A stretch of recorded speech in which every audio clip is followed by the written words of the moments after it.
Bismillahirrahmanirrahim. Allah Subhanahu wa taala berfirman di dalam surat,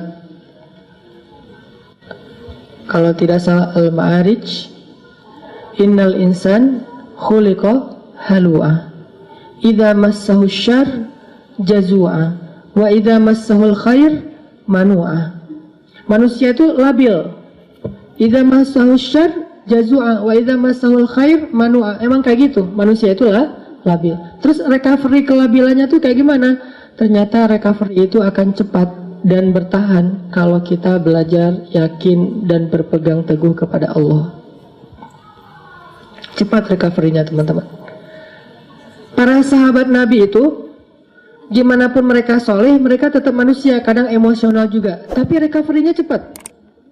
Contoh, Abu Bakar pernah sakit hati sama keluarganya, ada saudaranya yang memfitnah Aisyah.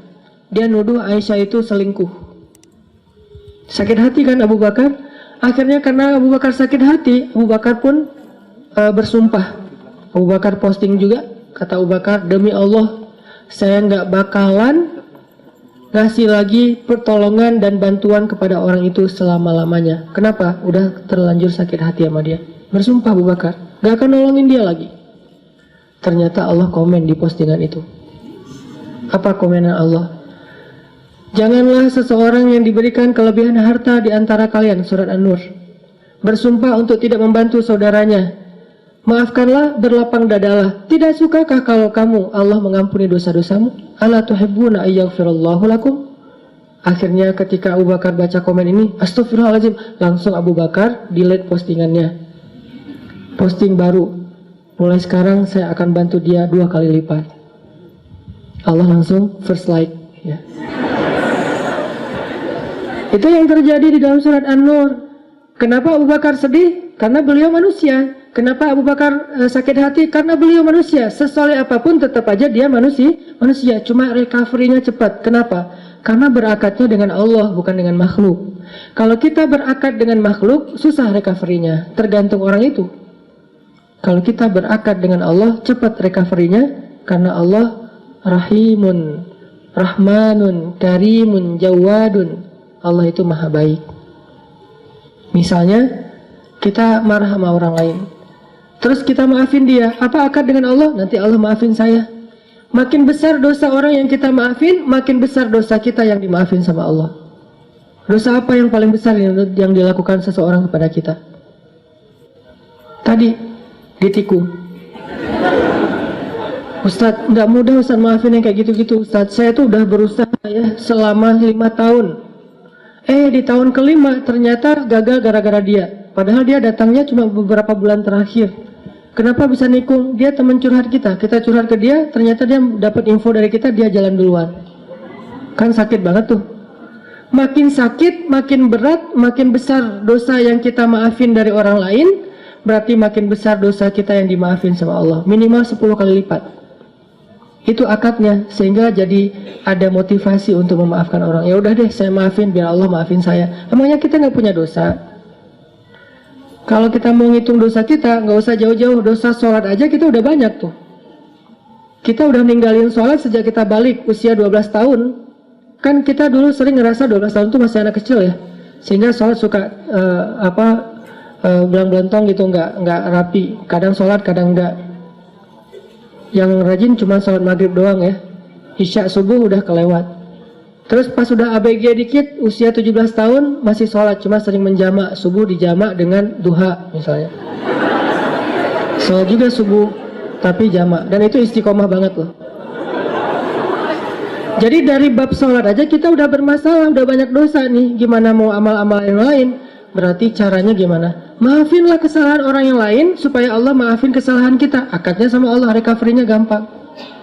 Saya pernah pas di Bandung, mobil ditabrak dari belakang, serempet. Akhirnya penyok dan agak rusak. Terus orangnya marah duluan. Mungkin cara dia marah duluan biar ketahuan bahwa kita yang salah. Dia turun langsung marah-marah. Saya bilang, tenang aja, jangan marah-marah, kita selesaikan baik-baik. Akhirnya dia agak down dikit, agak nyaman dikit, ngobrol, tapi tetap aja keras, nggak mau. Dan pas di ini dia nunjukin kartu bahwa dia anggota. Nah, karena dia anggota nggak mau ribut, ya udahlah, saya ganti rugi 2 juta. Pas sudah ganti rugi 2 juta, dia pergi, saya berdoa, Allahumma ajurni fi musibati wa khluf li khairan minha. Ya Allah, saya dapat musibah nih, beri dong ganti yang lebih baik darinya. Tinggal minta aja sama Allah kan.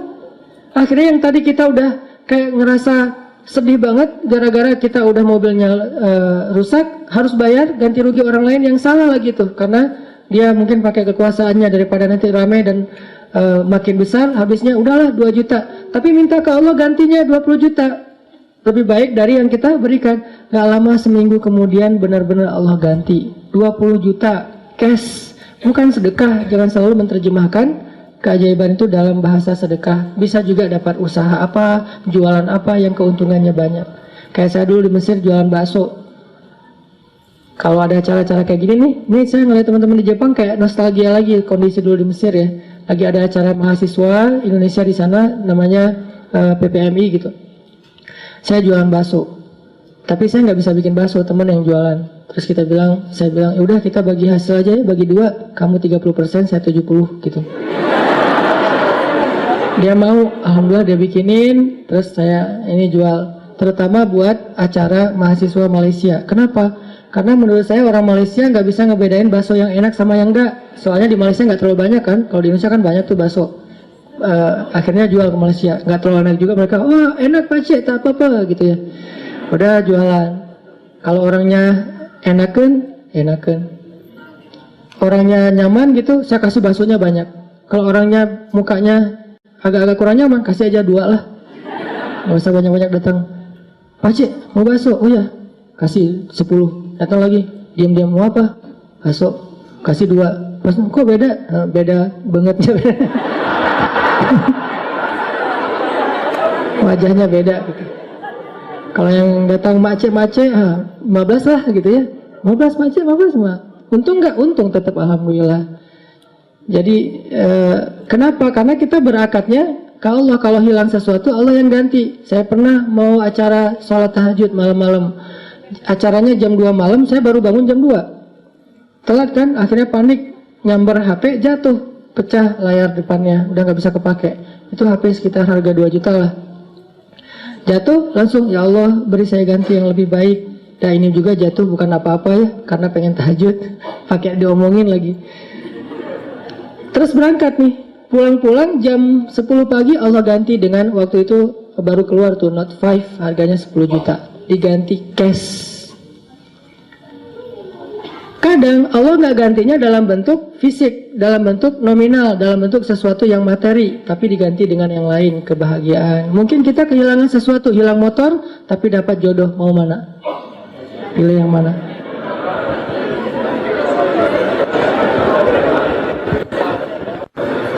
Jadian nih gara-gara nikmat hilangnya motor. Pas ketahuan kita nggak punya motor, putus lagi.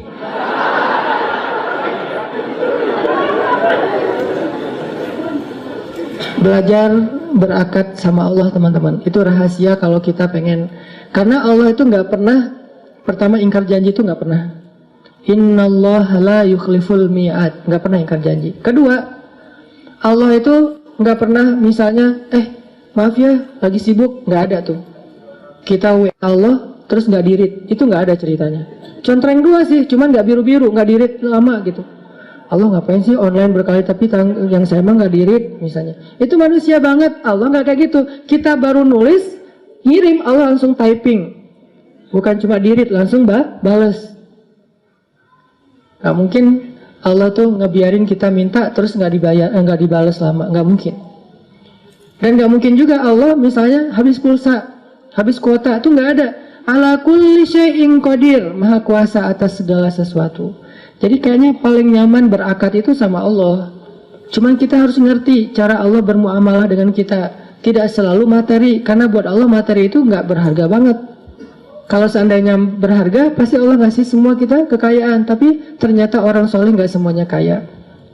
Tapi orang soleh itu rata-rata, bukan rata-rata, semuanya bahagia. Makanya tadi subuh saya cerita ada teman misalnya baru hijrah, dia bilang gini, Ustadz, kenapa ya sejak hijrah hidup saya agak-agak kayak rezekinya jadi seret gitu, jadi susah. Gimana ceritanya? Iya, saya udah dulu mah lancar, sekarang malah jadi susah. Saya bilang, enggak, karena buktinya kamu hijrah juga karena kebanyakan hutang kan. Berarti selama ini sebelum hijrah, enggak lancar rezekinya, yang lancar hutangnya. Setelah hijrah, Allah permudah untuk membayar hutang itu. Bukan rezekinya seret, tapi rezekinya dibagi. Sebagian dipakai, sebagian untuk bayar hutang. Allah udah kasih solusi. Enggak mungkin lah Allah ngecewain kita yang berhijrah karena Allah, itu enggak mungkin. Jangankan Allah nih, Nabi Muhammad aja nggak pernah membiarkan ada yang datang ke beliau ditolak dalam keadaan nggak dikasih apa-apa, itu nggak ada. Semua yang datang ke Nabi meminta sesuatu pasti pulangnya membawa sesuatu. Apa aja. Pernah Nabi lagi jalan pakai baju baru gitu, baru dikasih sama Raja Khurasan, kasih baju. Bajunya warna merah, bukan gamis ya, baju biasa warna merah, dipakai sama Nabi. Terus dilihat sama orang miskin, sahabat ngomongnya, Muhammad, itu baju bagus juga ya, gitu. Nabi pas diomongin kayak gitu, Nabi nanya, kenapa mau gitu? Mau. Dibuka sama Nabi, Nabi pulang nggak pakai. Dan Nabi juga kalau pulang nggak pakai baju masih keren ya, six pack gitu. Kita nggak pakai baju zero pack kan agak-agak gimana gitu kan ya. Kan perut Nabi itu six pack kata sahabat, seperti batu yang tersusun kan. Itu karena mungkin beliau bukan nge-gym sih. Sering naik kuda, itu kan kayak orang bisa seluruh tubuhnya tuh gerak, akhirnya bagus badan Rasulullah. Nabi nggak pernah mau ngecewain orangnya. Terus Nabi jalan pakai syalnya syal baru gitu, untungnya nggak pakai kupluk baru ya, pakai syal doang gitu. Datang orang Badui, ditarik syalnya, dilepas sama Nabi, dikasih. Ada yang datang ke Nabi, ke Aisyah misalnya, Aisyah tuh cuma punya 3 butir korma, dari pagi belum makan. Untuk sahur aja nggak dimakan karena pengen dipakai untuk buka puasa hari itu. Datang satu orang ibu dengan 2 anaknya, karena lapar bilang, Aisyah saya belum makan dari pagi. Aisyah langsung ngambil ngasih. Jadi nggak makan sahur, nggak berbuka puasa. Kenapa? Karena sifat Nabi itu tidak ada yang datang kepada beliau pulang dalam keadaan tangan kosong. Itu nggak ada. Nabi aja kayak gitu, apalagi Tuhannya Nabi, Allah Subhanahu Wa Taala. Nggak ada yang datang kepada Allah pulang dalam keadaan kecewa, itu nggak ada. Kalau dia kecewa, berarti dia nggak ngerti cara berakad sama Allah. Dia salah paham dengan cara-cara Allah. Kalau dia ngerti Allah, nggak bakalan kecewa. Dia tahu banget Allah maha baik, Allah yang selama ini nolongin saya, Allah yang yang menyelamatkan saya. Alam yajidka yatiman fa'awa, wa wajadaka dhallan fahada, wa wajadaka ailan fa'aghna. Dan Allah itu tergantung prasangka hambanya kepada Allah. Kalau kita berprasangka baik, Allah akan ngasih apa yang kita persangkakan 10 kali lipat lebih baik. Kalau kita berprasangka buruk, maka Allah seperti yang kita prasangkakan. Jadi tergantung kita nih, mau gimana? Mau dapat nikmat, ya udah, Allah maha pemberi nikmat. Mau dapat jodoh, Allah maha menciptakan segala sesuatu berpasangan.